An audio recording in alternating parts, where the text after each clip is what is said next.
What's up, you guys? I hope all of you are doing well. I know all of you are doing well now that you've graced this channel. Before I get started, please like, comment, share, and subscribe. Don't forget to click that little notification bell, and please make sure you have your notifications set so that you can be notified every time I upload a new video. So you guys, I've missed all of you, and if you are new to this channel, welcome. And on this channel, my goal is to inspire others through inspiration as well as offering dream interpretations. So if that's something that you're interested in, if you're new, please consider subscribing to this channel. So you guys, I know a lot of you have been wondering, where have you been, girl? Where have you been? So I felt compelled to come on here. No makeup, honey. You know, this is a Saturday. This is just casual day for me. No makeup. I'm, not looking my best, but hey, it is what it is. I decided to just come on camera and, reveal to you guys what has been going on with me and just give you some updates on where I've been and where I am going. So I had to take some time off. A lot has transpired within the past year. It has been very challenging, to say the least. And although it's been challenging for everyone, it's been particularly challenging for me. I was admitted into the hospital. I completely collapsed. I was having organ failure. And I was in ICU for 5 days. I was in an induced coma for 2 of those 5 days. And I have been working on my recovery ever since then. Being on the brink of death allowed me to realize exactly how neglectful I have been to my own being. It was a harsh reality for me. Because I get on here and I inspire people, I get on here and I try my best to be that beacon of light for people. And not only just on social media, but I am this way in my own life. I am very much so self-sacrificial. I'm a Pisces rising, for Christ's sake. So I dedicate my life in service to people. I have given all of myself to every relationship that I have had in my life, whether those relationships were with my children, were romantic relationships or friendships. I believe in giving my all. When my all was exhausted, when I completely exhausted all of myself, I became an empty vessel on the brink of death, because my energy is predicated upon rejuvenation.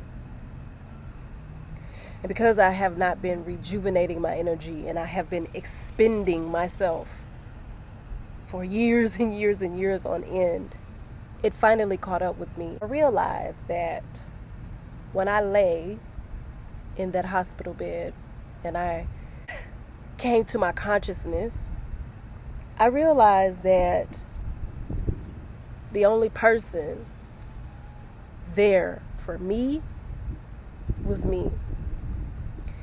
And not because I didn't want other people to be there.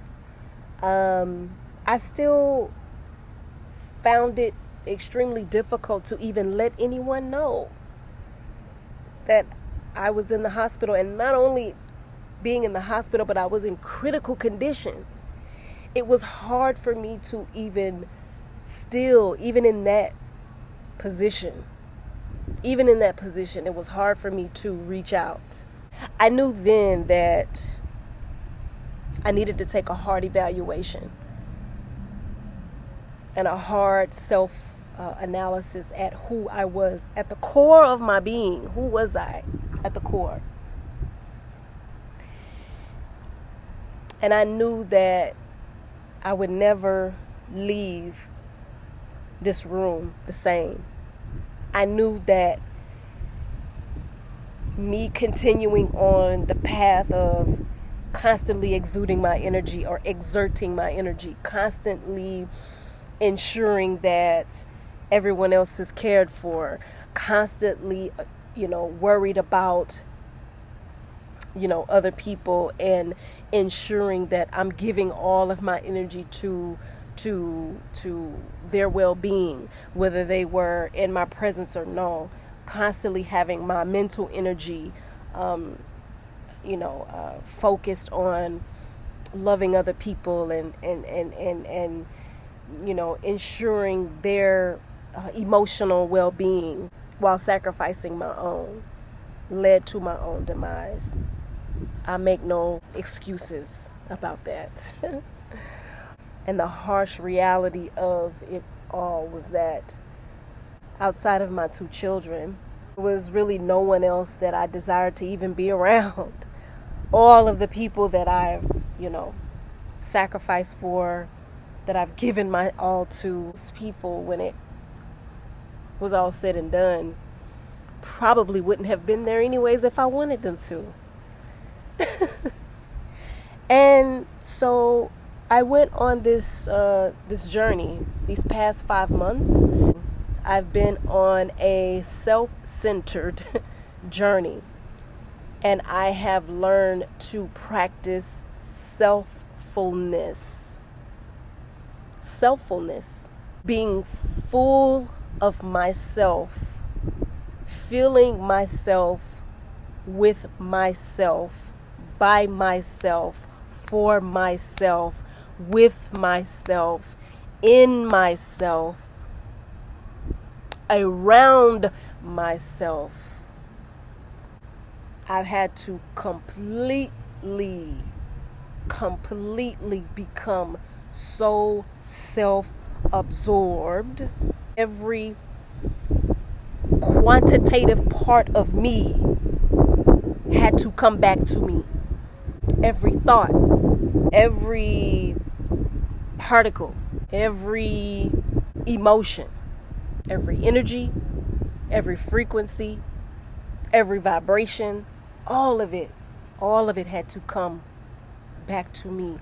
All of it had to come from me, through me, in me, out of me. I intricately had to come to terms with myself fully. This journey of self-fullness taught me my own selfishness towards myself. The fact that I have ignored intuitive vibrations. My blind loyalty preceded my own intuition.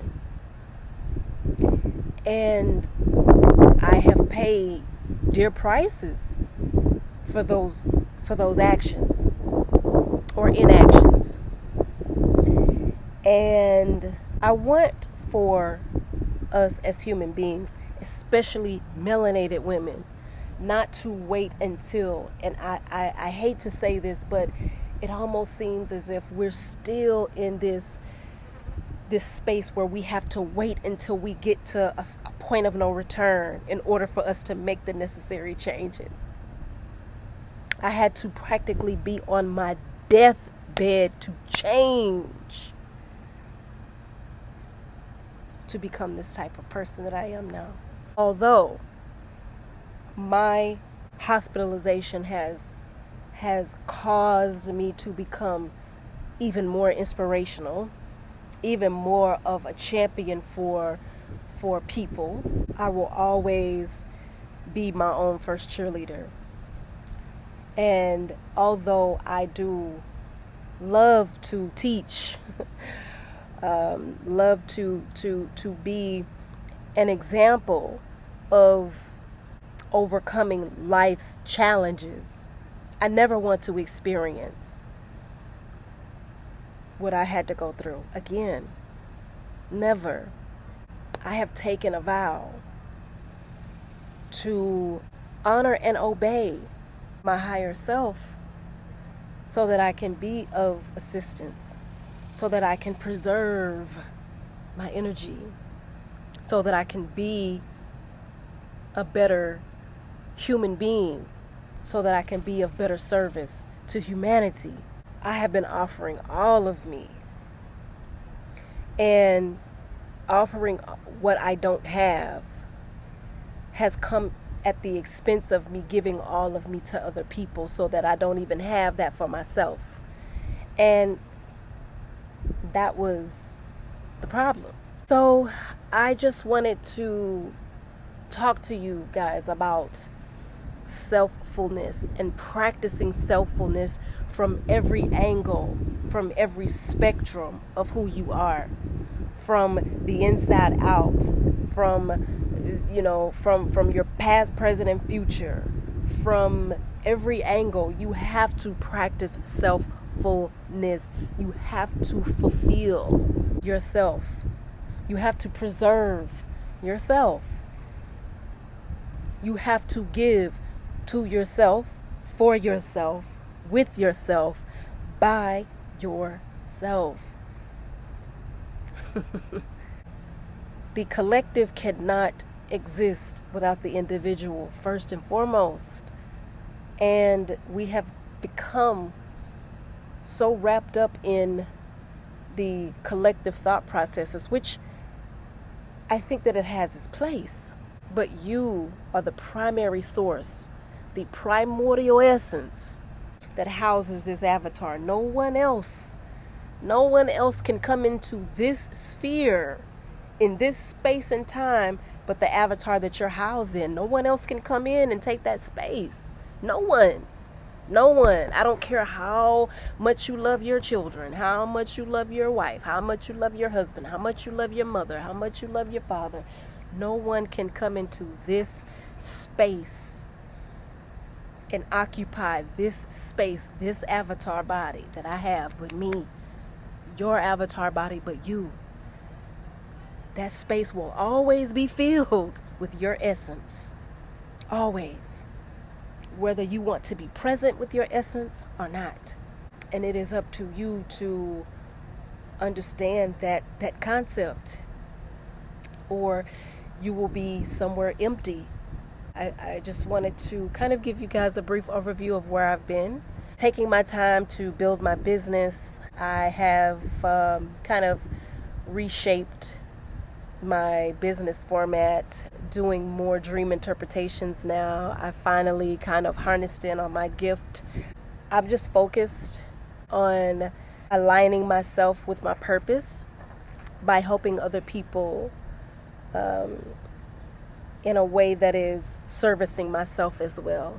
I'm glad that I have come to this conclusion that I can be of service to people better by servicing myself and harnessing a gift that I've always been blessed with dream interpretations, and helping people in that way, helping them to understand the dream world, their realities, has made me become an even stronger intuitive for myself.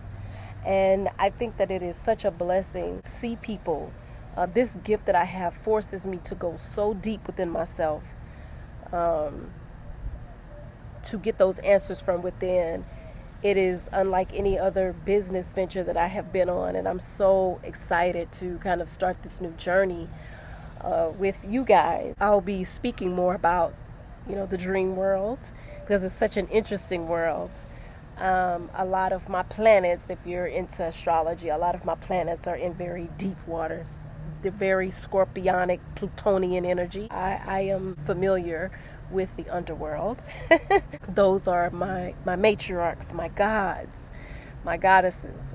I flow with dark energy very well, and not dark in the sense of what people would consider bad, but dark in the sense of things hidden, the secrets, the mysteries.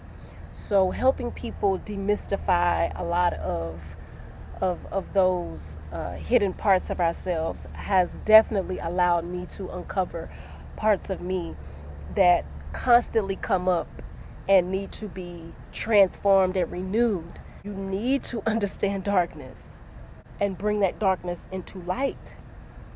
or you will forever be entrenched in it because it will always be unknown to you.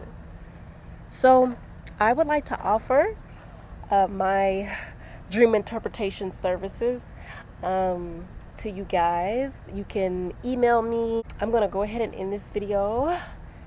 Make sure you guys like, comment, share, and subscribe. I will see you guys on the next one. Bye.